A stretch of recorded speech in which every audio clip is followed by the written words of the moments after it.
I would have on there, 80 cap block, 80, block and whatever, 10 tons of gravel, whatever it is. And then all of the different pieces of material and then, grade yard, install retaining wall, do all this.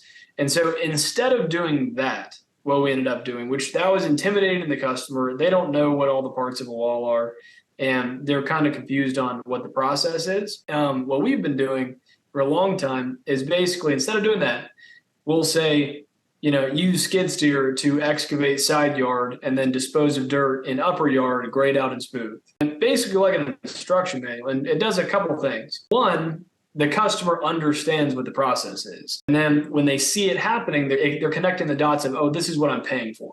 And so unless you're planning on being there and explaining everything twice the entire time, it works really, really well to write that instruction manual. And then the foreman can go over with all of the guys as a perfect instruction manual on everything about that job.